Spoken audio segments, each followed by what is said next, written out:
አሉ ብለን ካልን ሐዋርያት ቀጥታ የተላኩት ለማን? ለአሕዛብ ቅዱሳንን ሰብስበ ይሄን የተከበረ ሕዝብ ሰብስበ በምን ምክንያት ቤተክርስቲያን አትሄድም ብለ ብትጠይቀው ቤተክርስቲያን እተክላለሁና ቤተክርስቲያን እመራለሁ ጸጋልኝ ባሉ ሰዎች በመጣ ጫናና ልዩ ትንኮሳ እንደሆነ በደንብ መገንዘብ ችያለሁ። ቸርች ተቀምጠ የተሟሟክ ሁሌ የምታቀውን ሕዝብ ፊቱን እያየ ተልኮ አልባ ሆነ ወደ አሕዛብ ሳትሄድ ትልልቅ ስም ከላይ ጀምሮ መሪ፣ መስራች፣ ሐዋርያ፣ ፕሬዝዳንት፣ ዶክተር የሚል ስም ይዘ ተሸክመ ወደ አሕዛብ የሚሄድ ልብም እንቅስቃሴም ከሌለ አሁን አሉ ካልን ወደ አሕዛብ ነው መሄድ ያለበት። አሁን አብረን የምንጠራበት ነገር አለ ማለት የሆነ ሰው ሚዲያ ላይ ትኩረት ለማግኘት ብሎ የሚያደርገው የሆነ ወጣ ያለ ነገር በሙሉ አብሮ ፕሮቴስታንት ወይ ጴንጤ ተብሎ አብሮ ነው የሚያሰድበው፣ አብሮ ነው እንትን የሚያስደርገውና ወደ አሕዛብ ኢየሱስንም በተለያየ መንገድ ሰምተው ወይ እነሱ ማለት እንደዚህ ናቸው ብሎም የደመደመ ሰው አለ። አንድ ቤተክርስቲያን ውስጥ የሚገኝ አንድ አማኝ ወዴት እንደሚሄድ ማሰብ አለበት። እገሌ ከሚባለው አገልጋይ ጋር የት ይሄድኩ ከዚህ በኋላ እስከሄድ ድረስ ይሄዳል። ሐዋርያት የተሰጠው ለቤተክርስቲያን ለአጥቢያ ቤተክርስቲያን እንኳን አይደለም። እውነተኛ ግን ካልሆነ ከቤተክርስቲያን ሐዋርያና ነብይ ብሎ ቸርች የተቀመጠ በሳምንት 2 ቀን መጥቶ ፕሮግራም አጋንንት አወጣለሁ ምናምን የሚል ወደ አሕዛብ ነው መሄድ ያለበት፣ ወደ ጨለማው ነው መሄድ ያለበት። የሆነ ሐዋርያ ነኝ የሚል ሰው ሐዋርያን የሚያክል በጣም ትልቅ ስም ተሸክሞ የሚድን ሰውም የለም። ሰውየውም ትናንት የነበረውም ዛሬም ያለ ሰው ነው። ሄዶ የሚያመጣው ሰው የለም። የተለየ የሚሰራው ነገርም የለም። የጊዜ ጉዳይ እንጂ ይሄ ነገር በቅርብ በእኛ ዘመን እኔም አንተም ባለንበት ዘመን የቤተክርስቲያን ጉልበት እናያለን። የእግዚአብሔር ቤት ተራራ በተራሮች ራስ ላይ ቆም። የእግዚአብሔር ቤት ተራራ ራሱ ከፍታው ትይዛለች። ካለው የምዕመን ቁጥር በላይ እኮ ሐዋርያና ነብይ የሚሉ ቁጥር እየበዛ ነው።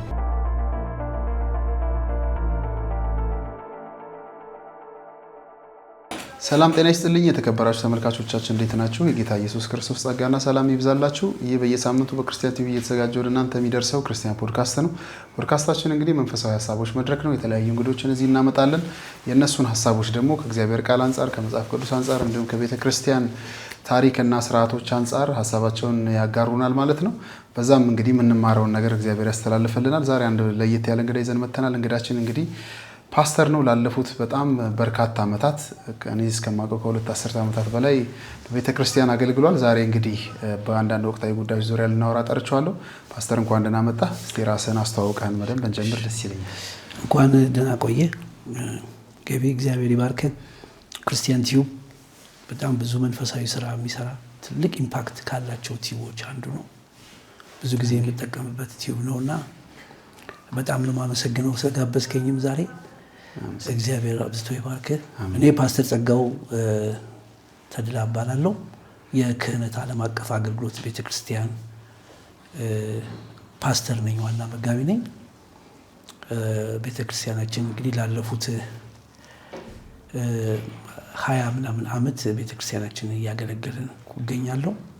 በእርግጥም ያደግኩት ቸርች ውስጥም ቢሆን ቤተሰቦች አገልጋዩም ቢሆኑ እኔም ደግሞ ይሄን አገልግሎት ጀምሬ እየሰራው ካለው እንግዲህ 20 ምናምን ዓመት አስቆጥሬያለሁ። 20 ዓመት ብዙ ነው። ብዙ ዓመት አገልግላል። አዎ 1996 ጀምሮ ነው አገልግሎት የጀመርነው። 1996 ጀምሮ በጣም ብዙ ዓመት ያ ወደ 22 ዓመት ማለት 22 ዓመት በጣም እግዚአብሔር ረድቷል። ፓስተርዬ እንግዲህ ዛሬ ካንተ ጋር እንድናወራ የፈለኩት የጠራውም ሰሞኑን እንግዲህ በጣም አንድ ኢሹ በኢትዮጵያ ቤተክርስቲያን እያመሰ ማለት አይቻልም፣ ግን በጣም እያነጋገረ ቀጥሏል። ብዙ ሰዎች የተለያየ ሳይድ እያነሱ ያወራሉ።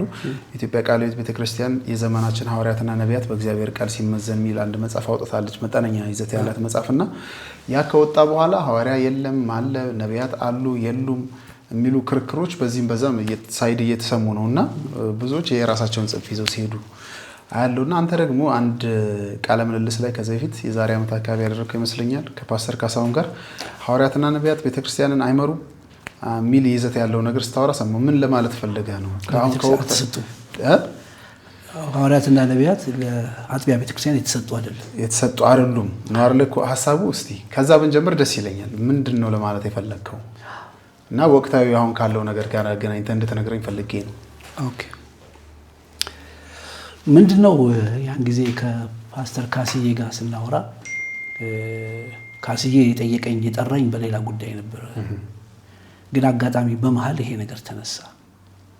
ነቢያትና ሐዋርያት በሚለው ተነስቶ እኔ የሰጠሁት መልስ ምን ነበረ? አይ ነብይም ሐዋርያም ለቤተክርስቲያን ለአጥቢያ ቤተክርስቲያን የተሰጠ አገልግሎት አይደለም። ነብይም ሐዋርያም ለአሕዛብ ነው የተሰጠው። እግዚአብሔር ነቢያትን ሐዋርያትን የሰጠው ለአሕዛብ ነው እንጂ ለአጥቢያ ቤተክርስቲያን አይደለም የሚል ሐሳብ አቅርቤ ነበር እና ሐሳቡ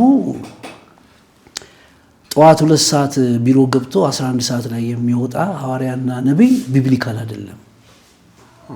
ራሱ ስጦታው ጊፍቱ የመጣው አሕዛብን በክርስቶስ ለመጠቅለል እንጂ ወደ አሕዛብ የተላከ እንጂ ቸርች ላይ ተቀምጦ ቤተክርስቲያንን የሚመራ ጸጋ አይደለም የሚል ነው ያን ጊዜ የነበረው። አሁን ደግሞ ከረንትሊ ያየነው ያለው እየመጣ ያለው ክርክር ራሱ ሐዋርያት አሉ ወይ በዚህ ዘመን ወይስ ነቢያት አሉ ወይ ወይስ የሉም የሚል ነገሮች እየተነሱ ነው ያሉት። ስለዚህ ይሄንን ነገር በደንብ በእግዚአብሔር ቃል አይተን አጥንተን በደንብ ማውራት አለብን። ግን ሐዋርያትና ነቢያት አንድ አጥቢያ ቤተክርስቲያን አይመሩም ሲባል አሁን ምናየው ምድራችን ላይ ግን በብዛት እዚህ ያሉ ሎካል ቸርቾች በሐዋርያና ነቢይን በሚሉ ሰዎች የተመሰረቱ ናቸው። ይሄ ማለት አሁን አንተ ካልከኝ ነገር ጋር ከመጽሐፍ ቅዱስ አስተምሮት ጋር ይጣረሳል ማለት ነው። ሰዎቹ ያረጉ ያሉት ነገር ወይም ደግሞ አንድ ሐዋርያ ነኝ ወይ ነቢይ ነኝ የሚል ሰው አጥቢያ ቤተክርስቲያን ተክሎ ቢመራ ይጋጫል ከመጽሐፍ ቅዱስ ሐሳብ ጋር ማለት ነው። የቤተክርስቲያንን ኔቸርና የቤተክርስቲያንን ባለቤት ያላት ቤተክርስቲያንን ማንነት ካለመረዳት የሚመጡ ችግሮች ናቸው።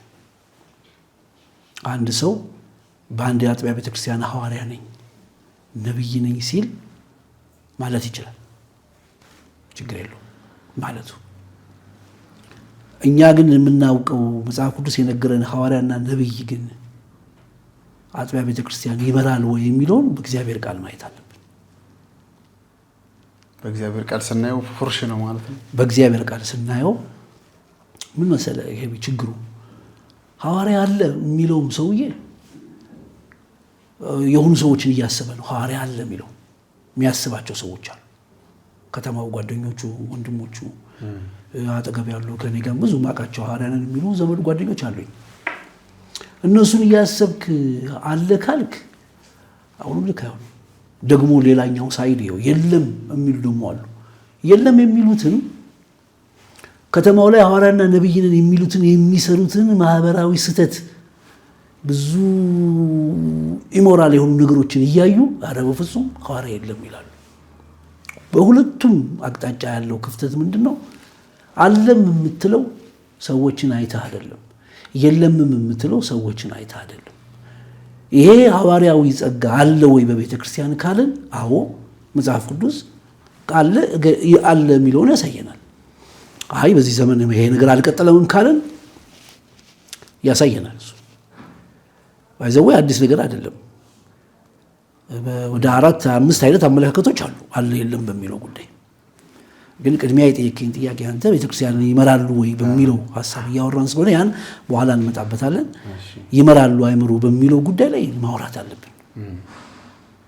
ቤተክርስቲያንን ሐዋርያና ነብይ ለመምራት እኮ ሞዴል ቤተክርስቲያን ማን ነው ካልክ በመጽሐፍ ቅዱስ የኢየሩሳሌም ቤተክርስቲያን የኢየሩሳሌም ቤተክርስቲያን ሞዴል ናት።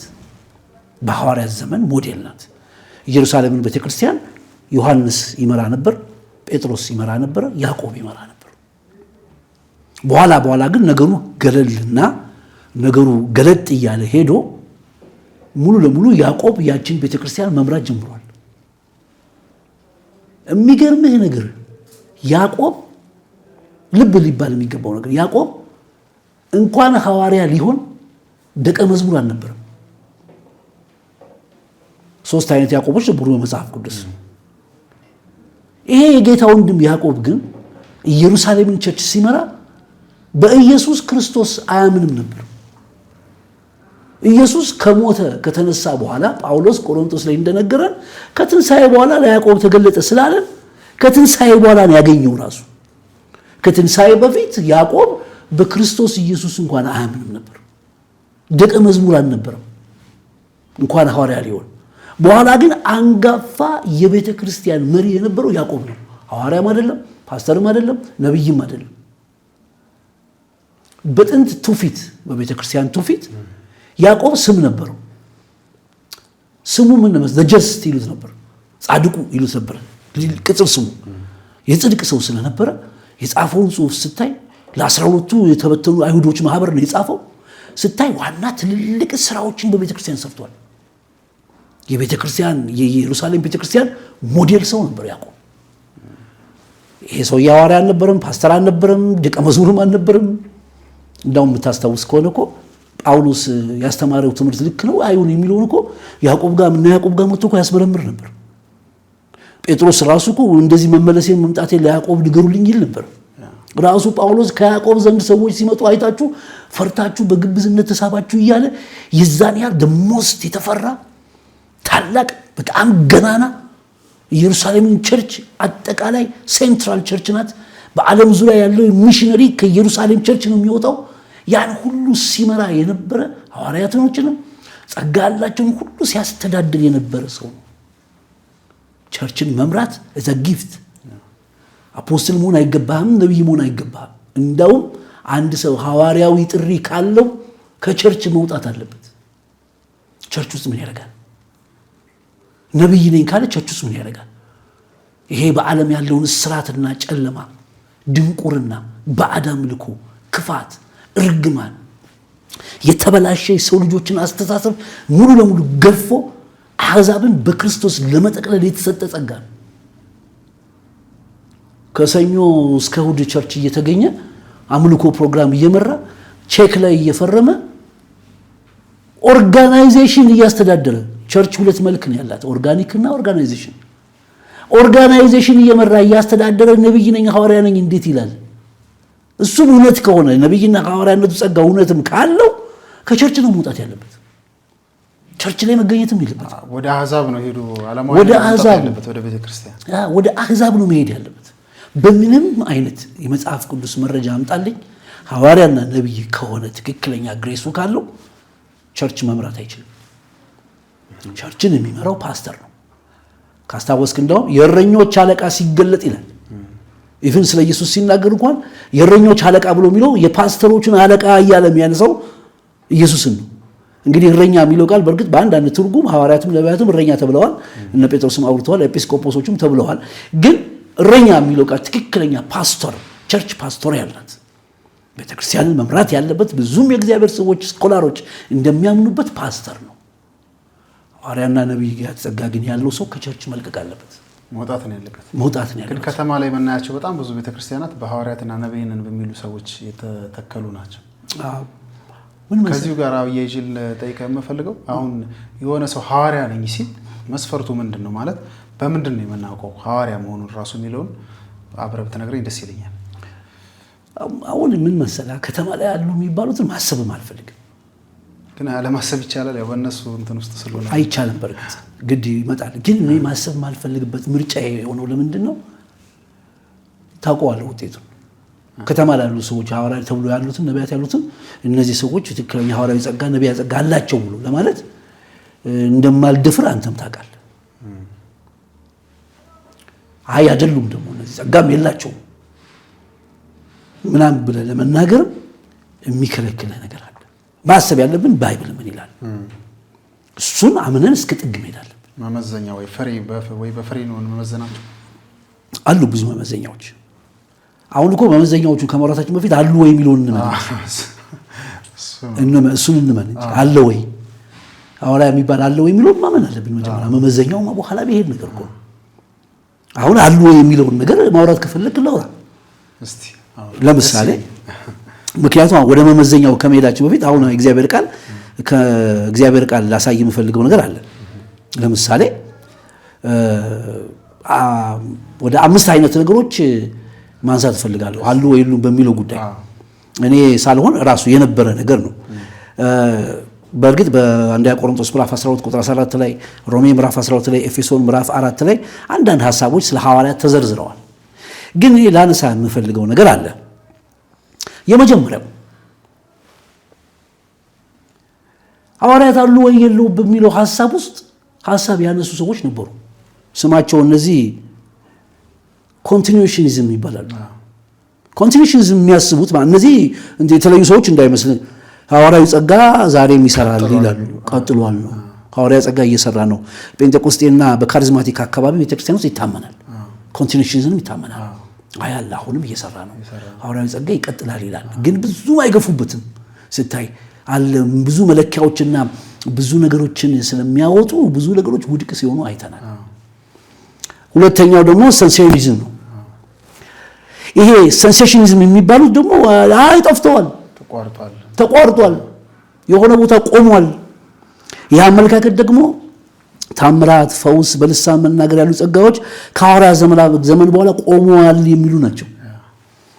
እነዚህ ፕሮቴስታንት ውስጥም አሉ። ማለት ፓፕቲስትም አካባቢ ላይ ፕሬስቢቴሪያንም ቸርች አካባቢ ላይ ይታያል። አሁን እንግዲህ ፕሬስቢቴሪያን ፓፕቲስት ምናምን ስል ኢትዮጵያ ውስጥ ያ ነገር አይሰራም። ምክንያቱም አንድ ተቀላቀለናል እዚህ ኢትዮጵያ ውስጥ ኢትዮጵያ እኮ ሙሉ ወንጌል ቸርች እኮ ቅዳሜ ፔንቴኮስታል ናት። እሁድ ጠዋት እኮ ፓፕቲስት ናት። ከሰኞ እስከ ዓርብ እኮ ቤት ለቤት ፕሬስቢቴሪያን ናቸው። ሰው ሲሞት ሲያጋቡ ሲያቃብሩ እኮ ሉትራን ናቸው። ካሄዱ ያኛው ነው ይመስላል። ምንም ኢትዮጵያ ውስጥ መተ የእንትና አሜሪካ እንዲህ የለም። ፕሬስቢቴሪያን ነው አሜሪካ። ሜኖናይት ነው። ኢቫንጀሊካል ፔንቴኮስታል አሜሪካ። ይሄ መልክ አይደባለቅም። ለዶክትሪናቸው መስዋዕት ይከፍላሉ። እኛ ሀገር እንዲህ አይነት የዶክትሪን አጥር የለም። እንዳልኩ አንድ ቸርች በራሱ ፕሬስቢቴሪያን ነው ሜኖናይት ነው ምናምን። ፌዝ የሚባል ደግሞ አሁን ብትመለከት ፌዞች የሆነ ቀን ፓፕቲስት ናቸው። መስቀል አድርገዋል እኮ ትልቅ ካባ አሰርተው መስቀል አድርገው ሪቨረንድ ተብለዋል። መጥፎ እኮ አይደለም። ግን በዶክትሪን ደረጃ እዚህ ሀገር ልናወራ አንችልም። ዶክትሪን የለም እዚህ ኦልሬዲ እዚህ ዶክትሪን የለም ምንም አይነት ዶክትሪን። ግን ሌሎቹ ደግሞ ሶስተኛውን ብትመለከት ይሄ በእርግጥ ይሄ ኦፕን በት ኮሸስ ይባላል። እነዚህ ደግሞ ኦፕን ናቸው፣ በት ኮሸስ ነው። ምንድነው ጥያቄ ያላቸው? እነዚህ ቤተክርስቲያን ለምሳሌ የአዋጅ ነጋሪ የሚባሉት ሉትራን ቸርቾች፣ አንግሊካል እነዚህ ዛሬም ፈውስና ታምራት ሊሰራ እንደሚችል ያምናሉ። ነገር ግን ሐዋርያዊ ደረጃ እንዳልሆነ ይላሉ። በሐዋርያ ደረጃ አይደለም፣ ጸጋው ቀጥሏል፣ ይሰራል። ግን ኦፕን ናቸው። መጀመሪያዎቹ ሐዋርያት እንደተባሉት እንደ በጉ ሐዋርያት ወይ እንደ ጳውሎስ አይነት አይደሉም። እነሱ የበጉ ሐዋርያቶች የሚባሉት አይደሉም። አራተኛው አፖስቶሊክ ሰክሴሽን በኦርቶዶክስ ቤተክርስቲያን አለ። ይሄ አራተኛው አመለካከት ነው። ኦርቶዶክሶች፣ ካቶሊኮች አፖስቶሊክ ሰክሴሽን ያምናሉ። ሐዋርያዊ ቅብብሎሽ። ይሄ አፖስቶሊክ ሰክሴሽን ማለት ሐዋርያዊ ተተኪነት ቀጥሏል። ሐዋርያት በኦርቶዶክስ ቤተክርስቲያን፣ በክብርት ኦርቶዶክስ ቤተክርስቲያን በግልጽ ይታመናል። ሐዋርያነት ቀጥሏል። በምን ግን ቀጠለ? ሐዋርያ ሆኖ አይደለም የቀጠለው። በምንድን የቀጠለው ብለ ሲጠይቁት ምንድነው የሚሉት እነሱ? ፈውስም ትንቢትም እነዚህ ሁሉ ጨምሮ ቀጥለዋል ይላሉ። ግን በቀሳውስትና በእነዚህ የነሱ የቤተክርስቲያን ማዕረግ በእነሱ በኩል ነው የቀጠለው። እነዚህ በኤጲስቆጶሳት አማካኝነት ታምናለች። ነገር ግን ሐዋርያት ልዩ ጸጋዎች እንዳላቸው አሁን ግን እየቀጠለ ነው ብለው የሚያምኑበት በቀሳውስቱ በኩል ባለው የቤተ ክርስቲያኑ ስልጣን ተዋረድ እንደሆነ ያምናሉ። ካቶሊክ እንደውም ጨርሶ የጴጥሮስ ራሱ በዚች ቤተ ክርስቲያን ላይ በዚች ዓለት ቤተ ክርስቲያን መሰረታለሁ የሚለው የጴጥሮስ ተቀጥታ ቁልፍ የተሰጠው ቁልፍ ለካቶሊክ ፖፕ ለክብርት ካቶሊክ ቤተ ክርስቲያን ፖፕ እንደተሰጠ ያምናሉ። እንደዛ ነው የሚሉት። ስለዚህ ይሄንም ስትመለከት አፖስቶሊክ ሰክሴሽን አለ። አምስተኛው አመለካከት የራሴ ዲስከቨሪ ነው። እነዚህ እንዳሉ ናቸው። መግባት አለበት ብዬ ማስበው የራሴ ኢንኮንግረንስ። አንድ ሰው በስሙና በተሰጠው ጸጋ መሃል አለመግባባት ካለ፣ ኢንኮንግረንስ ካለ፣ ዲሰፕሽን ካለ፣ እኔ እንትና ነኝ እገሌ ነኝ ብሎ ስራውና ግን ህይወቱ የተለያየ ከሆነ አብሮ ካልሄደ ሐዋርያ አለ ስንል ባንልም ኦልሬዲ አሌክሳንደር ምን አለ? አሌክሳንደር ዘ ግሬት አንድ ሌባ ሰርቆ ወደፊቱ አመጡት። ለአሌክሳንደር እንደዛ ነው ያለው። ሌባውን ስም ማን ነው አለው። አይ ስሜ አሌክሳንደር ነው አለ። ከዛ አሌክሳንደር የሰጠው ፍርድ ምን ነበረ? ወይ ስምህን ቀይር ወይ ስራህን ቀይር። እኔ እናንተን አግባብቶን እዚህ ምድር የሚያኖረን ወይ ስም ለውጥ ነው ወይም ደግሞ የሥራ ለውጥ ነው። አሌክሳንደር በሚለው ስም አላስረም አለ። አሌክሳንደር በሚለው ስም ቶርች አላረግህም። ስምህን ቀይር ወይ ስራህን ቀይር። ስም የቀየር ቀን እንገናኛለን፣ ስራህንም የቀየር ቀን ትኖራለን። አሁንም ይሄ ነገሮች በፍጹም ሊታዩ የሚገቡ ነገሮች ናቸው። ምክንያቱም እንዲህ አይነት ስለዚህ ሐዋርያንን ወይ ነብይንን የሚሉ ሰዎች ወይ ስማቸውን ይቀይሩ ወይ ስራቸውን ይቀይሩ። እሱ አንተ ያልከው ምንድነው? ኮግኒቲቭ ዲሶነንስ። ይሄ ኮግኒቲቭ ዲሶነንስ ማለት ይሄ በባህሪና በስም መካከል ያለው አለመግባባት በጣም ትልቅ ኢሹ ነው።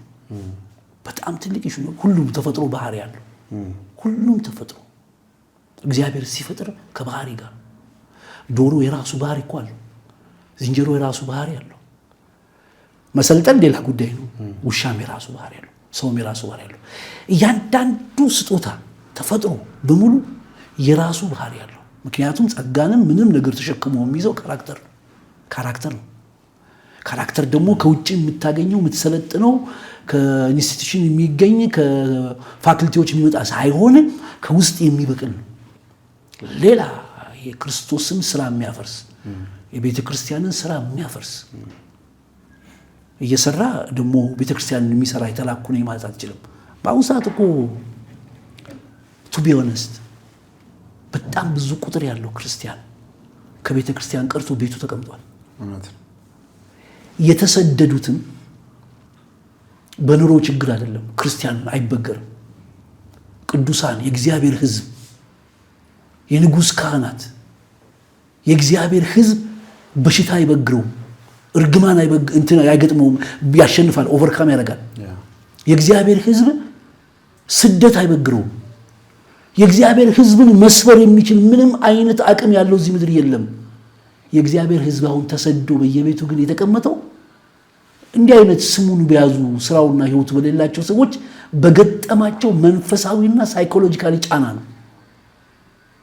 የሴቶች ክብር ሲደፈር፣ የህፃናት ክብር ሲደፈር፣ ኢሞራል ሲሆኑ፣ በገንዘብ የማይታመኑ ሲሆኑ፣ ለአእምሮ የሚከብድ አይነት ሁኔታ ውስጥ ስሙን የያዙ ሰዎች ሲሰሩ ስታይ አያሌ ቁጥር ያለው ህዝብ ቤቱ ተበትኖ ቲቪ ነው የሚከታተለው። ታዲያ በቲቪ ሲያይ ግን ያው እነሱ ነው የሚያውቁ። አዎ አይ የሚመርጠው ያያል። እሱን አትሊስት ምርጫ አለ። እዛ ቢያንስ መምረጥ ይችላል። እጁ ላይ ሪሞት አለ። እንትና ሲመጣ እያደረገ ያያል። አትሊስት ምርጫ አለው። ሰብስበ ግን የእግዚአብሔር ህዝብን ቅዱሳንን ሰብስበ ይሄን የተከበረ ህዝብ ሰብስበ በምን ምክንያት ቤተክርስቲያን አትሄድም ብለህ ብትጠይቀው ቤተክርስቲያን እተክላለሁና ቤተክርስቲያን እመራለሁ ጸጋ አለኝ ባሉ ሰዎች በመጣ ጫናና ልዩ ትንኮሳ እንደሆነ በደንብ መገንዘብ ችያለሁ። ስለዚህ አሁን እነዚህን 5 ነገሮች ስጠቅስ አለ ወይ የለም የሚለው ይመለሳል። አንተ የትኛው ዶክትሪን ትቀበላለህ የሚለው ነው መልስ የሚሰጠን። እሱ ወረሱ ነው አንተ አይ አለ ነው የለም ነው የምትለው የሚለውን አሁን ያቀረብኳቸው እነዚህ 4 እና 5 መስፈርቶችን አይታል። አንድ ሰው ሲሰማ አይ እኔ በዚህ ዶክትሪን ነው ማምነው ካለ አለ ሊል ይችላል። አይ እኔ በዚህ ነኝ ካለ የለም ይላል። ያ ለሰውን ተወውና ካሉ ብለን እናወራ። እሺ ካሉ ለማን የተላኩት እነዚህ ሐዋርያት እና ነቢያት? በጣም ቆንጆ ጥያቄ ነው። ቅድም ለማንሳት ሞክሬያለሁ። አሉ ብለን ካልን ሐዋርያት ቀጥታ የተላኩት ለማን ነው? ለአሕዛብ፣ ላልዳኑ ሰዎች ማለት ነው። ለአሕዛብ። አሕዛብ ማለት እንግዲህ በእኛ ቋንቋ ለአሕዛብ ስንል እኛ አይሁድነን ማለት ሳይሆን በክርስቶስ ላላመኑ ሰዎች። ምክንያቱም የእግዚአብሔር የዘላለም እቅዱ አሕዛብን በክርስቶስ መጠቅለል፣ የቅዱሳን አገልግሎት ፍጹም ማድረግ ነው። ይሄ ነው ፐርፐዝ፣ የወንጌሉ ፐርፐዝ። ጳውሎስ ማለት ሰውን ሁሉ እየገሰጸን በጥበብ እያስተማረን ምን ሰብከው እርሱን ነው አለ። ቸርች ተቀምጠ የተሟሟክ ሁሌ የምታውቀውን ህዝብ ፊቱን እያየ ተልኮ አልባ ሆነ ወደ አሕዛብ ሳትሄድ ትልልቅ ስም ከላይ ጀምሮ መሪ፣ መስራች፣ ሐዋርያ፣ ፕሬዝዳንት፣ ዶክተር የሚል ስም ይዘ ተሸክመ ወደ አሕዛብ የሚሄድ ልብም እንቅስቃሴም ከሌለ አሁን አሉ ካልን ወደ አሕዛብ ካልን ብለን ነው እያወራን ያለው። አሉ ካልን ነው ወደ አሕዛብ ነው መሄድ ያለበት። ካለ ለአሕዛብ ነው። አሁን እኮ አሕዛብ በጨለማ ውስጥ ነው። ብዙ ሰው እኮ በእስራት ውስጥ ነው። ኢየሱስን አያውቅም። ኢየሱስ የሚለውን ስም የማያውቅ ፐርሰንት ቀላል ህዝብ እንዳይመስል በዓለም አይደለም። ተው ኢየሱስን ሃይማኖት እንዳለ የማያውቅ ማህበረሰብ በጣም ሰፊ ቁጥር ነው። ሰምቶ አይቶ የካደ አይደለም አለ ወይ የሚል ኢየሱስም ሲባል ደግሞ በጣም የተበላሸ ኢሜጅ ያላቸው ሰዎች አሉ። ማለት አሁን ከመናየው ነገር ተነስተን አሁን አንተ እንግዲህ 22 ዓመት አገልግላል። ቀልድ አይደለም። ዘመንህን የሰጠው ነገር ነው። አሁን አብረን የምንጠራበት ነገር አለ። ማለት የሆነ ሰው ሚዲያ ላይ ትኩረት ለማግኘት ብሎ የሚያደርገው የሆነ ወጣ ያለ ነገር በሙሉ አብሮ ፕሮቴስታንት ወይ ጴንጤ ተብሎ አብሮ ነው የሚያሰድበው፣ አብሮ ነው እንትን የሚያስደርገውና ወደ አሕዛብ ኢየሱስንም በተለያየ መንገድ ሰምተው ወይ እነሱ ማለት እንደዚህ ናቸው ብሎም የደመደመ ሰው አለ። ስለሱም እንድታነሳ ፈልጋለሁ ነው። እነዚህ አሁን ኢየሱስ እንዲህ ነው ምናምን ቢሉ ሰዎች በእርግጥ ለምን እንደዛ አሉ ማለታቸው ልክ አይደለም ማለት ውስጥ አትገባም። በተቻለ አቅም አንተ ብርሃንን ታሳያለህ። ያው ብርሃን አይሰወርም። ብርሃን ከተማ ነው የሚገለጠው። መልካም ነገር አይሰወርም። ሰዎች በእርግጥ በብዙ መንገድ ጥላቻ አላቸው። በራሳቸው አመለካከት፣ በራሳቸው እምነት ጥላቻ አላቸው። አሁን ግን አሁን የምታነሳቸው ጸጋዎች እየተጠሉ ያሉት አንፈልግም እያለ ያለው ብርሃን በርቶለታል ክርስቲያን ነው የሚለው ማህበረሰብ ነው። ይሄ ክርስቲያን ኮሚኒቲ ነው። ወደ አሕዛቡ ተዋትድ ወደ እነሱ ምንም ነገር አትሄድ። ምክንያቱም የራሱ አመለካከት አለው፣ የራሱ ኑሮ አለው፣ የራሱ አምልኮ፣ የራሱ ስርዓት አለው። ኢየሱስ ነው ሲያስብ የሱ ተቃዋሚ፣ የሱ የሚያመልከው አምላክ ጠላት የሚል ነገር በሌሎች አስተማሪዎች ስለገባበት ተው። ስለኛ ኮሚኒቲ ነው እንጂ የኛ ኮሚኒቲ ክርስቲያን ኮሚኒቲ እኮ ኢየሱስ ወይም ስለ እግዚአብሔር ያላቸውን አመለካከት ያጡ። ጳውሎስ እኮ ከክርስቶስ ኢየሱስ ተሰቅሎ በፊታችሁ ነበረ፣ አሁን ለእውነት እንዳታዘዙ አዜም ያደረገው ማን ነው? ከእናንተ እኮ መማር እፈልጋለሁ። having begun in the spirit you have made perfect in the flesh ይላቸዋል። በመንፈስ ጀምራችሁ እኮ በስጋ ጨረሳችሁ። ኢየሱስ እኮ በስዕል ደረጃ ተሰቅሎ እናንተ ፊት አዜም ያደረገው ማን ነው? ይሄን እኮ ምክንያቱም እነዚህ ሰዎች አፈግፍገው ነበር። አሁን ዛሬ ያለው ኮሚኒቲ ክርስቲያን ኮሚኒቲ ቅዱሳን የእግዚአብሔር ሕዝብ እያፈገፈገ ነው ያለው። በግል ካልሆነ በቀር አሁን መነተ ኢየሱስ እንዲህ ይላል እግዚአብሔር እንዲህ ይላል የምትለው ነገር በእርግጥ በሁለት አይነት ነገር ባያዝድ ሆኗል። አንዳንዴ የብዙዎችን እምነት ለመገልበጥ ስም አጥፊዎች ከባድ ሚና ተጫውተዋል። በሚዲያ በተለያየ ቴሌቪዥን የሆነውንም ያልሆነውንም አጠቃላይ ጅምላ ጭፍጨፋ ስለነበረ በጅምላ ሰዎች ሁሉም ፓስተር እንደዛ ነው፣ ሁሉም አገልጋይ እንደዛ ነው የሚል እሳቤ ይዟል። እኔና ገሌ እኮ በምንም ታሪክ አንገናኝም፣ እኔና እንትና እኮ በምንም አይነት ታሪክ አንድ ልንሆን አንችልም፣ እሱና እኔም አንድ ልንሆን የኔ ስተት አንድ ናቸው ተብሎ ደግሞ ተፈርጇል። አሁን ፍሬም ተደርጓል። አንድ እንትን ውስጥ አንድ ቦክስ ውስጥ ነው ያለ ነው። ሰው እንደዚህ ዲቴል ገብቶ ልዩነቱን ስለማያውቅ አንድ ናቸው ተብሎ ነው የሚታሰበው። ብዙ ጊዜ ሰዎች አንድ ፍሬም ውስጥ ከተው የሚያወሩበት ምክንያት የእውቀት ችግር ስላለ ነው። ምንድነው የእውቀት ችግር ማለት? አንድን ነገር በባህሪውና በማንነቱ ለይቶ አሁን ወንጀል ቢሆን በጋራ መሆን አይችልም። እኔ እናንተ ዛሬ አንድ ቦታ ቁጭ ብለን እያወራን ነው። ወንጀል ግን እኔ ሰራው እኔ አጠፋው በቃ ከሱ ጋር ቁጭ ብሎ ነበር ተብሎ ተመርምሮ ይተዋል፣ ነፃም ያደርጋል ምርመራው። ወንጀል የሰራውን ወንጀለኛውን እንትን ይላል። አሁን እውቀት ስለሌለ ካታጎሪ ይሰራል። ሰው ጥላቻውንም ፍርስትሬሽኑንም ምኑንም በተለይ አሁን በአሁን ሰዓት ብዙ ሰዎች ፍርስትሬሽን አላቸው። የብዙ የሃይማኖትን ፍርስትሬሽን፣ የኑሮም በኢኮኖሚም ፍርስትሬሽን አለ። ስለዚህ ይደምራል፣ ሰብስቦ አንድ ላይ ሙልጭ አድርጎ ሲሰድብ እርካታ ያገኛል። የውር ዱላ ይባላል። አንድ አይነ ስውር አንድ ቦታ ላይ ከሰው ጋር ተጣላ። ቀጥታ ዱላውን አንስቶ ሰነዘረና አንድ ሰው መታ። እንዴ አንተ እንዴት ትመታኛለህ? አይታየም እንዴ? እውር አለው። እውሩ ምን መለሰ? እኛ የምታየን መምታታችንን ነው። ማን እንደተመታ ማንን መታው የሚለው ነገር የኔ ስራ አይደለም አላይም ማለት። አሁንም ታዩ አጠቃላይ ካታጎሪ ተደርጎ ያለው ጭፍጨፋ ሚዛን የሌለው እውቀት የሌለው ጭፍጨፋ የእውር ዱላ ነው። ምክንያቱም ያው ከማያዩት ነገር ተነስተው ነው ማለት ነው። ይስለ አሁን ሶሻል ሚዲያ ላይ ያው ሁሉ ነገር ተደራሽ ነው። የሆነ ሰውዬ መጥቶ ወይ ሚራክል ኤቲኤም ሲሸጥ ወይ ዘይት ሲሸጥ የሆነ ነገር ሲያረግ ወጣ ያለ ድርጊት አደራረግ ሲያረግ ታየዋለ። ከዛ በኋላ ህዝብ ሰብስቧል። ህዝብ አሜን ይላል። የሚዘምረው የጴንጤ መዝሙር ነው። ወንጌላውያን የሚባሉትን አይነት ቸርቾች አደራረግ ነው የሚያደርገው።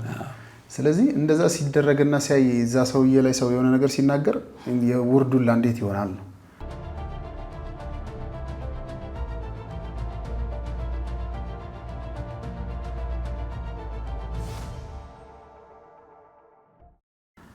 ኦሬዲ እየታየ ነው አይደለ?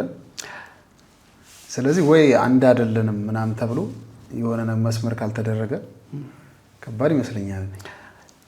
እሱ መምጣቱ አይቀርም፣ በኋላ ይመጣል። ግድ ነው መምጣቱ አይቀርም፣ በኋላ ይመጣል። እንዳልከው እንደዛ አይነት ስተቶች ምናምን መሸጦች ምናምን መሸጦች ያው ሰልፍ ሴንተር የሆኑ ሰዎች ዛሬ የጀመረ አይደለም፣ ጥንትም ጀምሮ አሜሪካ ውስጥም ያለ ነው። ሳሙና የሚሸጡ ዘይት የሚሸጡ ከረሜላ የሚሸጡ ነበሩ። አሜሪካ ውስጥም ብዙ ሰዎች አሉ። ቴንት ፕሪቸር የሚባለው አሜሪካ በጣም ብዙ ከ50 ከ70 ዓመት በፊት የነበሩ ድንኳን በየመንደሩ እየተከሉ ኮንፈረንስ አድርገው ሙዚቃ አድርገው ገንዘብ ሰብስበው የሚሄዱ ነበሩ። ምንም አዲስ አይደለም ይሄ። ፐርፐዙ ዓላማው በተሳሳተ መንገድ ሁልጊዜ ሲጓዝ ማህበረሰባችን የክርስቲያን ኮሚኒቲ ቅዱሳን በሙሉ ኮንሸስ መሆን አለባቸው። ወዴት እየሄድኩ ነው? አንድ ቤተክርስቲያን ውስጥ የሚገኝ አንድ አማኝ ወዴት እንደሚሄድ ማሰብ አለበት። እገሌ ከሚባለው አገልጋይ ጋር የት እየሄድኩ ነው? ከዚህ በኋላ እስከ ድረስ እሄዳለሁ። እንትና የሚባለው አገልጋይ ዋና መሪ፣ እኔ ሁልጊዜ ምክትል ሆኜ እስከ ድረስ እሄዳለሁ። አሁን በእኛ ቤተክርስቲያን ምክትል አናምንም። እኛ በቤተክርስቲያናችን ምክትል የለም።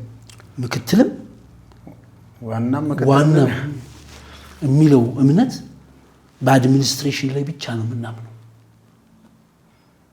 በአስተዳደሩ ጉዳይ ብቻ፣ በኦርጋናይዜሽኑ ላይ ብቻ ነው። ወደ ኦርጋኒክ ስትመጣ፣ ወደ ቤተክርስቲያን ግን ስንመጣ ክህንነት ነው የምናምነው። ቤተክርስቲያን ወደ ክህንነት ነው መመለስ ያለበት። ምን ማለት ነው? ትንሽ አብራራ። አዎ መጽሐፍ ቅዱስ ሲናገር ከድቅድቅ ጨለማ ወደሚደነቀው ብርሃን ጠራ ምናምን ብሎ ምንድን ያለው? የንጉሥ ካህናት ቅዱስ ሕዝብ ርስት የተለየ ወገን አይደል? ራእይ ደግሞ ለአምላካቸው መንግስትና ካህን አደረገ ነው የሚለው። የእግዚአብሔር ሕዝብ የካህናት መንግስት ነው። ሰንበዲ እንትና አለቃ፣ ሰንበዲ እንትና ደግሞ እንትን የሚሆንበት መንግስት አይደለም። እንዲህ አይነት ስፒሪቹዋል፣ እንዲህ አይነት የቤተክርስቲያን መዋቅር የለም። ቤተክርስቲያን የክህንነት ቤተክርስቲያን ዓለም ናት። እግዚአብሔር የሚያውቀው ቸርችን የጠራው አጠቃላይ ኮልድ አውት ኔሽን አይደል የሚለው? ኮልድ አውት ኔሽን አብርሃምን እንኳን ጠራው የሚለው እኮ ዊ አር ኮልድ አውት ኔሽን፣ ወደ ክህንነትን የተጠራ ነው። ካህን ደግሞ ማለት ሁላችንም በክርስቶስ ክህንነትን ያገኘንበት እግዚአብሔርንም ሰውንም በእኩል ልብ የምናገለግልበት፣ አስምርበት፣ እግዚአብሔርንም ሰውንም በእኩል ልብ የምናገለግልበት። በአሁኑ ሰዓት እኮ ካህን ካልሆንክ እግዚአብሔርንም ሰውንም እኩል ልብ አታገለግል። ካህን ካልሆንክ እኮ በአሁኑ ሰዓት ድሃና ሀብታምን እኩል እኮ አታገለግልም። በፍጹም አታገለግልም። ፊት ወንበር የሚቀመጠው ማን ነው? ከፊት ወንበር የሚይዘው ማን ነው? ያዕቆብ እኮ ሲናገር፣ ያዕቆብ ፓስተር ነው።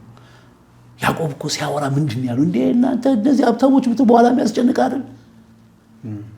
ለሀብታሞች ቅድሚያ እየሰጣችሁ ድሆችን እኮ እየገፋችሁ ነው። በእምነት ሊበለጽግ ያለውን ሰው እኮ እያጣጣላችሁት ነው። ዲስከሬጅ እያደረጋችሁት ነው። ይሄ የክርስቶስ ቤተክርስቲያን አይደለም። ይሄ አመለካከት ከየት መጣ? አንድ ሰውን ብቻ ግዝፎ አንድ ሰውን ብቻ ገናና የሚያደርግ የካፒታሊዝም ቲንኪንግ፣ የካፒታሊዝም ጽንሰ ሀሳብ እሱ አንድን ሰው ካየቆ ሚሽነሪ እንኳን ስትመለከት ከኤሮፕ የመጣ ሚሽነሪ እና ከአሜሪካ የመጣ ሚሽነሪ እኮ አንድ አይደለም። የኤሮፕ ሚሽነሪ ተመልከት። ከኤሮፕ የመጡ ሚሽነሪዎች ምንድነው የሰሩት? ወይም ሚሽነሪ ካምቶ አፍሪካ እኮ ከኤሮፕ ካየ ሁሉ ነገራቸውን ተመልከት። ሽማግሌ፣ ቤተክርስቲያን፣ ዲያቆናት፣ ፓስተር፣ ቸርች፣ ኮንግሪጌሽኑ ትልቅ ነው። የአሜሪካኖቹ ደግሞ ኮንግሪጌሽኑ ትንሽ ነው። አንዳንድ ግለሰቦች ግዙፍ ናቸው። ሜጋ ቸርች፣ እገሌ ነቢይ፣ ሐዋርያ፣ ፓስተር እገሌ። ይሄ የሚሽነሪዎቹ አመለካከት የመጡበት ፖለቲካ ርዕዮተ ዓለም የመጡበት ያደጉበት አስተሳሰብ የፈጠረው ችግር ነው። ባይብል ግን የሚያስተምረን ቅዱሳን ቤተክርስቲያን የካህናት መንግስት ነው። መሪ ያስፈልጋል፣ ፓስተሮች ያስፈልጋሉ፣ መሪ ያስፈልጋል፣ ሽማግሌ ያስፈልጋል፣ ዲያቆናት ያስፈልጋል፣ ኤጲስቆጶስ ያስፈልጋል። ቸርችን ለማገዝ፣ ለመጠበቅ፣ ለማገልገል፣ ለመርዳት። አይ ቤተክርስቲያን ሐዋርያና ነቢይ እኮ ያስፈልጋል፣ ፈውስ ስለሚያስፈልግ እጅ የጫንክ ፈውስ እንዴ! እጅ ጭኖ መፈወስ እኮ ለማንኛውም ምዕመን የተሰጠ ጸጋ ነው። በስሜ አጋንንት ያወጣሉ፣ በአዲስ ቋንቋ ይናገራሉ፣ እጃቸውን በደዌ ላይ ይጭናሉ፣ እነሱም ይፈወሳሉ፣ የሚገድል መርዝ ቢጠጡ እንኳን አይጎዳም። ይሄ እኮ ላመኑት የተነገረ አፖስትል አማኝ የተሰጠ ስልጣን ለካህናት ሁሉ የተሰጠ ነው። አንተ አፖስትል መሆን አይገባም ለመፈወስ። አፖስትል የሆንከው በዓለም የተጋረደውን ጨለማ ገፈ፣ ሰውዬ ውስጥ ያለውን የባዕድ አምልኮ አጋንንታዊ ዓለም የጨለማን ስርዓት አውልቀ ከጭንቅላቱ የታሰረበትን ስርዓት ነፍሱ የተያዘችበትን የሰይጣን የዲያብሎስን መንግስት አዋርደ ቲርዳውን አድርገ ዘንጥለ ጥለ ሰውየውን ወደ ክርስቶስ ለማምጣት የተሰጠ ትልቅ ጸጋ ነው። ሐዋርያና ነቢያት እንዲህ በቀላል የምታየው ጸጋ እንዳይመስል በጣም የሚገርም ግሬስ ነው። ነቢያት እኮ አንድ ከተማ ገቡ፣ ሐዋርያት ገቡ ሲባል ከከተማው አጋንንት ይወጣ ነበር።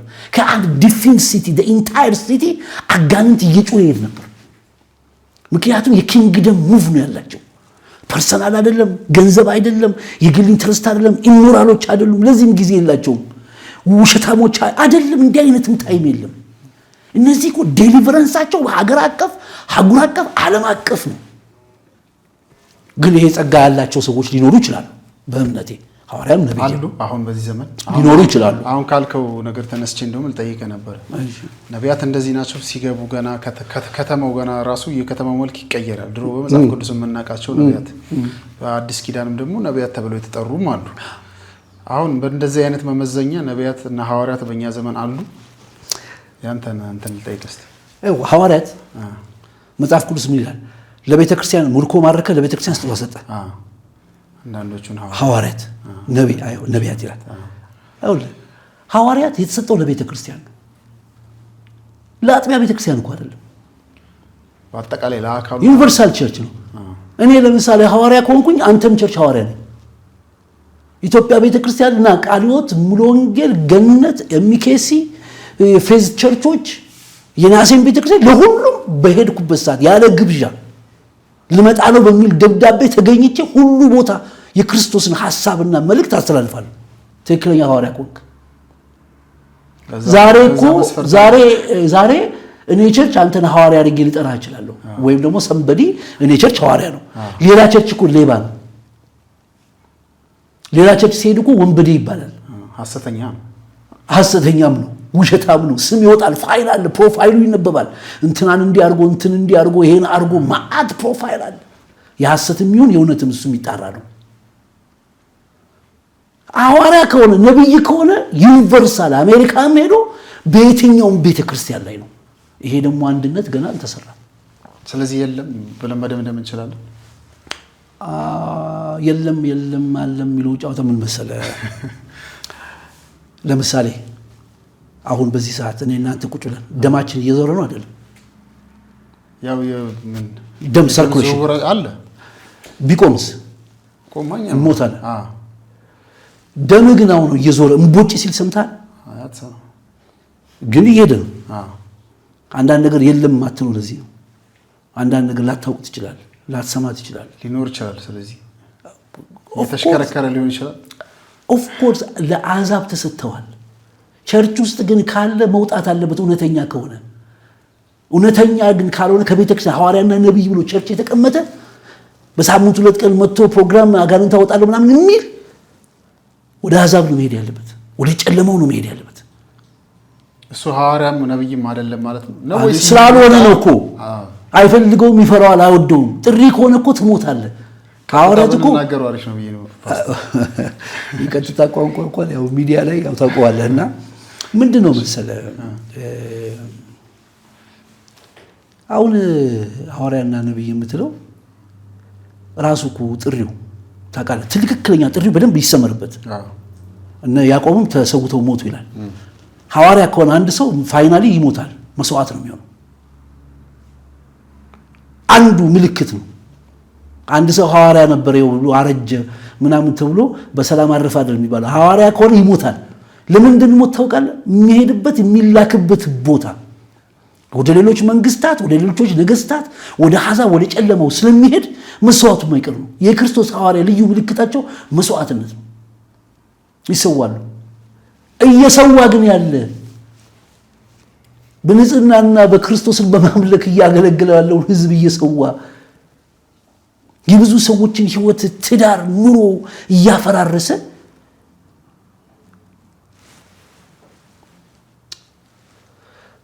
እንዴት ነው የምናየው ጉዳዩን? ሐዋርያ ከሆነ ይውጣ። እንደውም አንድ ቃል ልጠቀም፣ አላጎሪ ቢሆን ያመልከኝ ዘንድ ህዝቤ ልቀቅ አለ። ሂድ ለፈርዖን አይደል? እኔ ደግሞ የምለው ዛሬ ሐዋርያትና ነቢያት የእግዚአብሔር ህዝብን ይልቀቁ። ይህን ቅዱስና የተከበረ ይህን የንጉሥ ካህናት ህዝብ ለቀው ወደ አሕዛብ ይሄዱ። ቤተ ክርስቲያን በፓስተር ትመራ፣ በክህንነት ትመራ። ሁሉም ካህን ነው፣ ሁሉም አገልጋይ ነው፣ ሁሉም የወንጌል ኃላፊነት አለው፣ ሁሉም መጸለይ አለበት፣ ሁሉም ወንጌል መመስከር አለበት። መሪዎች ያስፈልጋል። አዎ ዲያቆን ያስፈልጋል። በቤተ ክርስቲያን በየትኛውም አይነት አንተ በዘመኑ ባለው ቋንቋ ቀይረው ሽማግሌ ያስፈልጋል። መሪዎች ያስፈልጋሉ፣ የበላይ ያስፈልጋሉ፣ ትምህርትን የሚያዩ ሰዎች ያስፈልጋሉ፣ ፓስተርስ፣ ሪል ፓስተርስ ያስፈልጋሉ። ሐዋርያትና ነቢያት ግን ከቤተ ክርስቲያን ገንዘብ ሰጥተን ፈንድ አድርገን እጅ ጭነን ወደ ተለያዩ ዓለማት መላክ ነው። ያኔ ቸርች ትክክለኛ እድገት ውስጥ ትክክለኛ አየር፣ ትክክለኛ ኦክሲጅን ይመጣል። በስፍራው ግን ያልተሰጡ ሰዎች ስለያዙ ቤተክርስቲያንን የቤተክርስቲያን እድገትን አታይም። የቤተክርስቲያን እድገት ሊሚትድ ሆነዋል። ድሮ የምታውቀው ህዝብ አሁን አለ። ቸርች እየሰፋች እየገዛች አይደለም።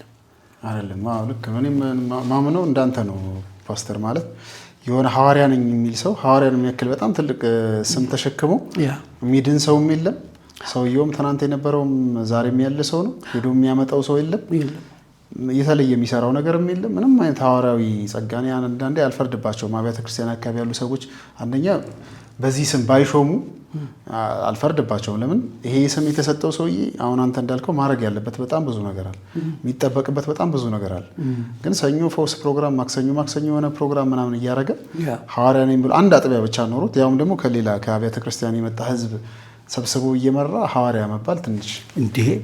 በባይብል እኮ በባይብል ሐዋርያ ያልከው ክብሽ አሁን እኮ በባይብል ምን እንደሚል ታውቃለህ? ይኸውልህ ሐዋርያ ተልእኮ አላቸው። ወደ አሕዛብ ነው የተላኩት። የመጀመሪያ ወንጌል ለመስበክ ነው የተላኩት። ሰዎችን ወደ ክርስቶስ ለማምጣት ነው የተላኩት። ቤተክርስቲያን ለመትከል ነው የተላኩት። ቅዱሳንን ለማጽናት ነው የተላኩት። ሂዱ አሕዛብን ሁሉ ደቀ መዛሙርት አድርጉ። ታላቁ ተልእኮ ራሱ ይሄ ነው። አፖስትል ሆነ እኔ እኮ አብ እንደላከኝ እኔ እናንተን ልካችኋለሁ እኮ አለ ለሐዋርያት አይደል? አፖስትል ነኝ ብለህ ተልእኮ ነው ሳትቀበል። አሁን እኮ ዛሬ ቤተክርስቲያን ያለው እኮ ትልቅ የሱፐርማርኬት ቃል ታላቅ መንፈሳዊ ኮንፈረንስ ይላል። የሱፐርማርኬት ነው ቃሉ ራሱ ከባይብል አይደለም፣ ሱፐርማርኬት ነው። ታላቅ መንፈሳዊ አገልግሎት ይልና እውራን ያሉ ሽባው ይነሳል፣ ደንቆሮ ይሰማል። ታላቅ ጥርመሳ፣ ከፍታ፣ አደገኛ ልምምድ፣ ጸጋ፣ ኃይል መካፈል፣ በበረከት በከፍታ እንደ ንስር ትሄዳለህ የሚል መዓት የታጀበ ቃል ኮምፖስተሮች ላይ በየማስታወቂያው ይነገራል። አንድ እኮ ትክክለኛ ጤነኛ ሰው ይህን ማስታወቂያ አይቶ ይሄዳል፣ ቁጭ ብሎ ይካፈላል። አንዳቸውንም አያይም። ሶስቱንም ቀን ይሄ ሰው ወደዛ ቸርች ካልተመለሰ ጤነኛ ነው፣ አስተሳሰቡ ጤነኛ ነው። እዛው ካልቀር ቸርች ሐዋርያና ነቢያት ተብሎ በዚህ የሚያክል ትልልቅ ጸጋ፣ ዓለም አቀፍ በሆነ ጸጋ ጨለማንና ድህነት እርግማንን ከምድር በሚያንከባልል በዚህ ተልእኮ ውስጥ ነኝ እያለ ተስፋ ትጨረጭራለህ፣ ተስፋ ትሸጣለህ። አይዞህ አንድ ቀን አይዞ አንድ ቀን ነገር ይቀየራል። አይዞ አንድ ቀን እኮ ተስፋ ነው። ተስፋ የማንም አይደለም። ተስፋ እኮ እግዚአብሔር የሰጠው ለማንም ለሁሉም ነው። ባይገርም ተስፋ ካሰብክ አንድ አሕዛብ የምትለውም ሰውዬ ዳንም የምትለው ሰውዬ እኩል ተስፋ አለው። እማራለሁ፣ እሰራለሁ፣ እበላለሁ፣ እጠጣለሁ፣ መኪና ገዛለሁ ምናምን the hope just hope እኮ ነው። አንድ ቀን አንድ ሰው እንዳለ ተቃለ ግብጽ ሀገር ካንሰር ታሟል። በከባድ ማጨስ ምክንያት ሳምባው ካንሰር ታሟል። ምን አለኝ ሐኪም እንዲህ አለኝ 6 ወር ትኖራለህ፣ ምናልባት ግን የላይፍ ስታይልን ከቀየርክ 1 ዓመት ትቀጥላለህ። እና ይገርማል የዛሬ 13 ዓመት እያለ ነው የሚነግረኝ። እንዴት ሆነ ስለው በዛች ትንሽ ተስፋ አለ 6 ወር ለመኖር ባደረኩት ላይፍ ቼንጅ 13ኛ ዓመት ይኖራል። ሆፕ ትልቅ ሚስጥር ነው። ሞትና የሞት ጉልበትን እግር ስራ ጋድሞ የሚጥለው ተስፋ ነው።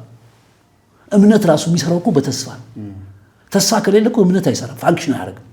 እምነት ተስፋ ስለምናደርገው ነገር ነው የሚለው። እምነት የሚሰራው ራሱ ያ ትልቅ እምነት ተስፋ ሲመጣ ነው። there is no hope ተስፋ ከሌለ እምነት የለም። እምነት ተስፋ ትልቅ ነገር ነው። ይሄ ትክክለኛው ሆፕ ነው።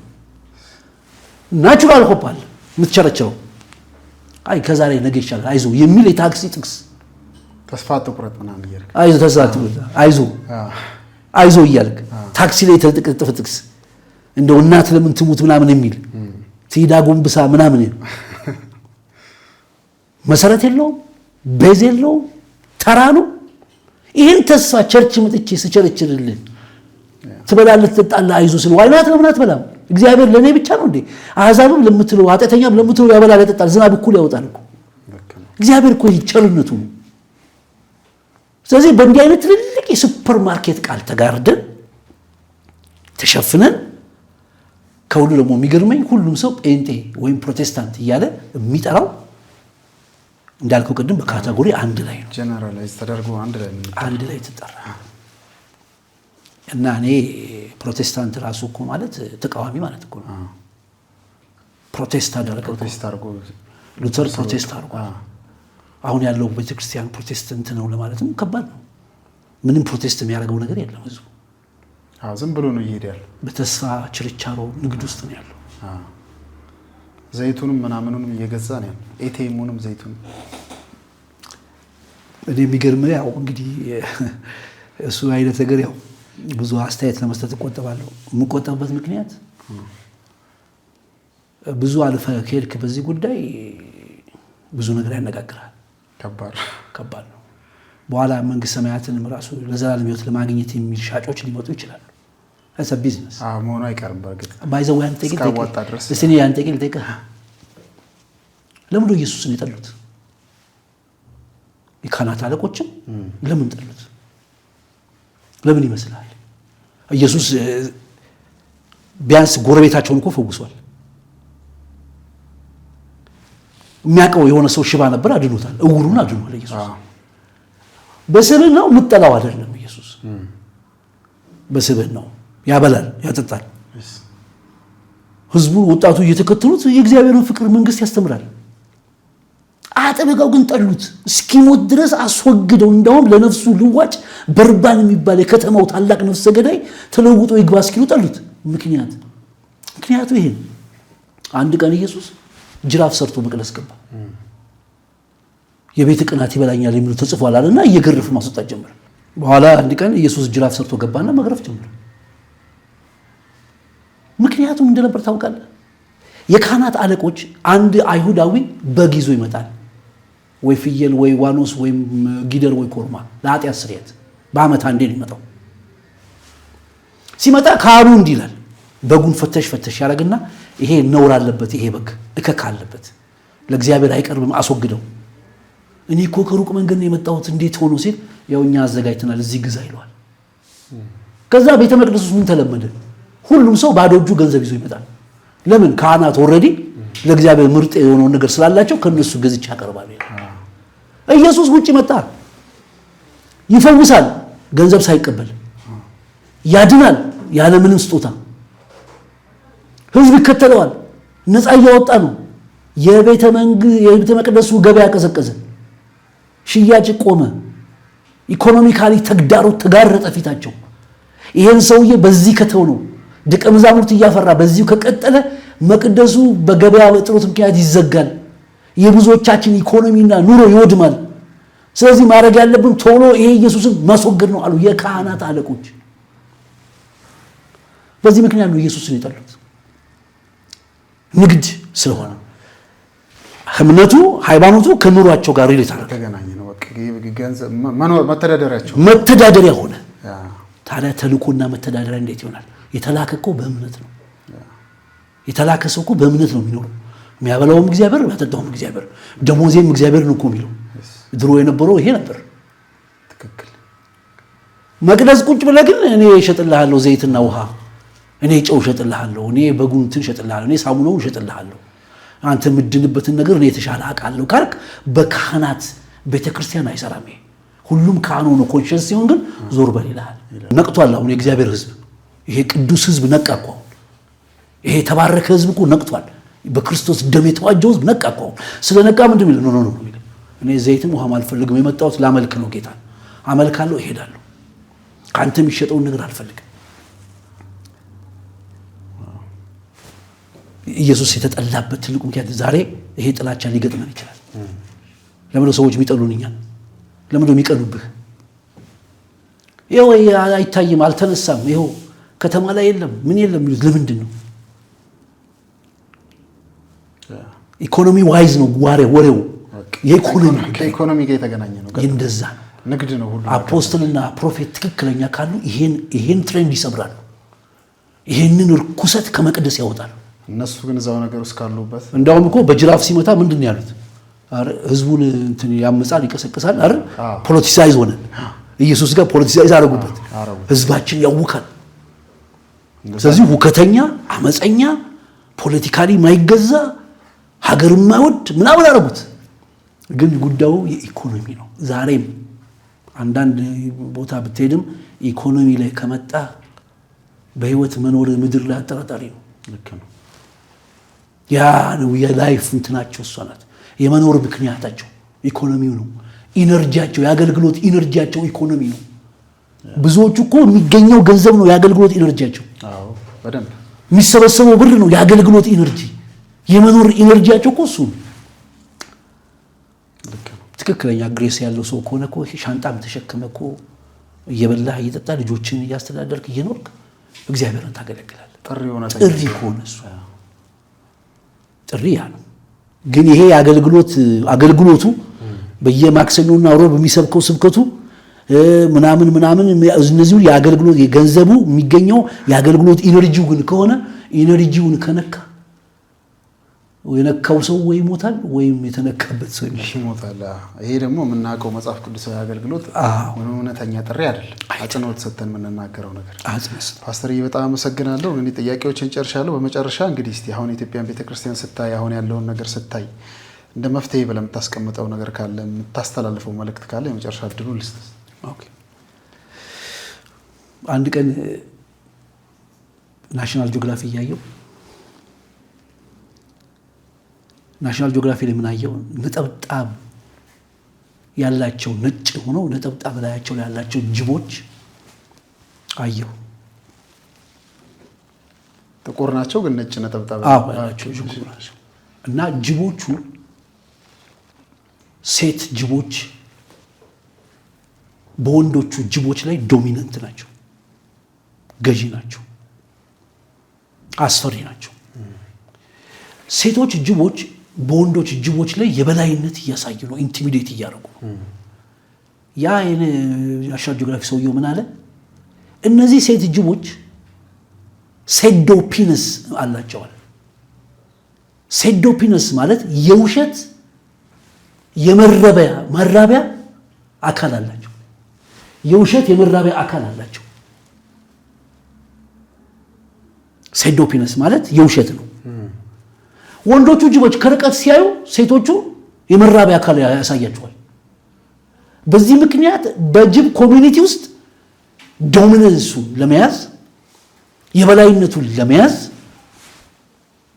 ሴቶቹ ጅቦች የሚጠቀሙበት ነው። ግን ታውቃለህ ያ የመራቢያ አካል ዘር የለውም። አይበዛም። ከጊዜ በኋላ እየቆየ ሲመጣ ሴቶቹም አያረግዙም። ያ ግሩፕ ያ ኮሚኒቲ እየመነመነ እየጠፋ ከምድር ላይ ይመጣል። ለምን? የመራቢያ አካል ያላቸው የዘሩ የመራቢያ አካል የውሸት ነው፣ ዘር የለው። ወንዶቹ ጅቦች ግን ኢንቲሚዴት ናቸው። ዘር ያለው ኢንቲሚዴት ነው። ዘር ያለው እየተገፋ ነው። ዘር ያለው መብዛት አልቻለም። ዘር ያለው ማደግ አልቻለም። ዘር ያለው የእግዚአብሔር ነገር ያለበት ሰው እየበዛ ነው። ለምን? የውሸት የመራቢያ አካል ያላቸው ምን አድርገውታል? ዶሚኔት አድርገዋል። ሰፊውን ክፍል ማጆሪቲውን ይዘውታል። የታይም ጉዳይ ነው። እነዚህ ዘር የላቸው እየመነመኑ እየከሰሙ ይመጣሉ። ዛሬ ቤተክርስቲያን የገጠማት ተግዳሮት ራሱን ሐዋርያም ነብይም ምንም ነኝ አገልጋይም ነኝ ይበል ዘር ስለሌለው እየከሰመ ይመጣል። ምንም ነገ የሚሻገር ዘር የለውም። ነገ የሚቀጥል ባህሪም ካራክተርም ዘርም የለውም። ይሄን ሁኔታ የሚያልፍ ካራክተርም ዘርም የለውም። እየከሰመ እየሞተ እየደቀቀ እየጠፋ ይመጣል። ዘር ያለው መብዛቱ አይቀርም። ዘር ያለው መነሳቱ አይቀርም። ቤተክርስቲያን የክርስቶስ ዘር አላት። እውነተኛይቱ ቤተክርስቲያን ኢየሱስ ዘሯን። ኢየሱስ ደግሞ ሁሌ ያሸንፋል። ሁሉ ጊዜ ኢየሱስ ይበዛል። አሁን ያለው የሚታየው ነገር የምንሰማው ነገር ውሸት ነው። አሁን አሉ ከተማውን ይዘዋል፣ አየሩን ይዘዋል ምናምን የሚባሉትም ሴዶፒነስ ነው ያላቸው።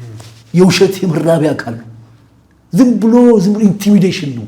ዝም ብሎ ጩኸት ነው። ዝም ብሎ ግዝፈት ነው። እየከሰመ ይመጣል።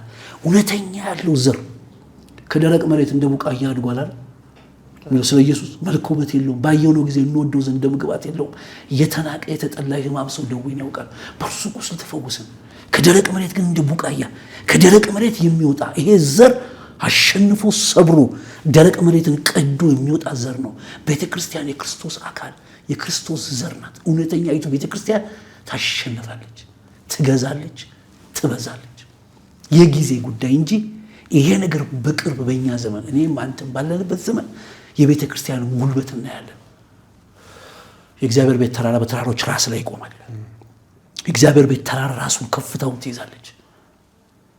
በአንተ ቂልጤ ጋንተ ካለው የምዕመን ቁጥር በላይ እኮ ሐዋርያና ነብይ የሚሉ ቁጥር እየበዛ ነው። አንድ ቤተክርስቲያን ተጋብዤ ሄጄ እስቲ አገልጋዮች እጅ አውጡ ሲባሉ በሰፊ ቁጥር ነቢያትን የሚሉ እጃቸውን አውጡ፣ ሐዋርያ የሚሉ። በጣም የሚያሳዝን ነገር እኔ አንዱን ለማናገር ሞከርኩ። ከገጠር አካባቢ ነው የመጣው። እንዴት ነው ነብይ ግን ይሆንከው?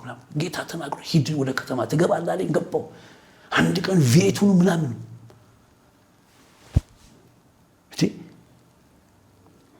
35 ምናምን ሚሊዮን ፕሮቴስታንት እኮ አለ። ከዛ ውስጥ እኮ ወጣቱ ከግማሽ በላይ ነው። ይሄን ወጣት ህዝብ ሰርቶ እንዲበላ ሹፌር ሆኖ ቡልዶዘር እየነዳ ኮምባይነር እያሽከረከረ አናጺነት እየሰራ እርሻውን እየሰራ ራሱን ችሎ ቤተሰቡን አስተዳድሮ እንዲሰራ የማስተማር ኃላፊነት የቤተ ክርስቲያን ነው እንጂ አናት ባናቱ ላይ የማይፈጸም ሆፕ እየሰጠው አንድ ቀን ጌታ አንተ ጋር ይመጣል እያልከው አሜን እያለ እንዴት ይሆናል? የሚገርም ነገር ቻይና በአመት 2 ሚሊዮን ኢንጂነር ታመርታለች። ይመረቃል። ቻይና ውስጥ በየአመቱ 2 ሚሊዮን ኢንጂነሮች ይመረቃሉ። አፍሪካ በየአመቱ 10,000 ኮንሱመር ፓስተር ታመጣለች። ኮንሱመር 10,000 የማይሰራ ማለማ ሐዋርያ ነብይ ምናምን የምትለው በሆፕ ህዝቡን የሚወጥር ሰነፍ። ይሄ አገራችን ላይ ያለው ሁኔታ ነባራዊ ሁኔታ ነው። ሰው ወደ ስራ ሐዋርያት ሲነሱ ትክክለኛ ነቢያት ሲነሱ ወደ አሕዛብ ይሄዳሉ። ሰዎች ወደ ስራ ውስጥ ያሰማራሉ። የስራ በጉልበት ጉንዴ ድንኳን ይሰፋው ነበር። ሰርተ ብላ ደክመ ብላ ይሄን አርገ ብላ ይሄን ሰርተ አርገ ተማር። ትርቴት የሚሄደውን ትርቴት፣ ስራ የሚሄደውን ስራ፣ አገልግሎት የሚሄደው ወደ አገልግሎት። ምክንያቱም የካህናት መንግስት ነው፣ የእግዚአብሔር መንግስት ነው። እግዚአብሔር እኮ ህዝብ አለኝ ነው የሚለው እንጂ እኮ ነቢያትና ሐዋርያት አሉኝ ወይም እንትን አሉኝ እኮ አይደለም። ከመመኑ ቁጥር የሚበልጥ ሐዋርያና ነብይ እየተበራከተ ሀገር ጤና ይሆን። ሁሉ ነገር መልክ መያዝ አለበት። የጊዜ ጉዳይ እንጂ መልክ ይዛል። እናመሰግናለን በጣም ፓስተር። የተከበራችሁ ተመልካቾቻችን እንግዲህ ከፓስተር ጸጋው ተድላ ጋር የነበረን ድንቅ ቆይታ ይመስል ነበር። ሳምንት ከሌላ እንግዳ ጋር እንመጣለን። እስከዛው ሁላችንም እግዚአብሔር በያለንበት ይባርከን ይጠብቀን። ሰላም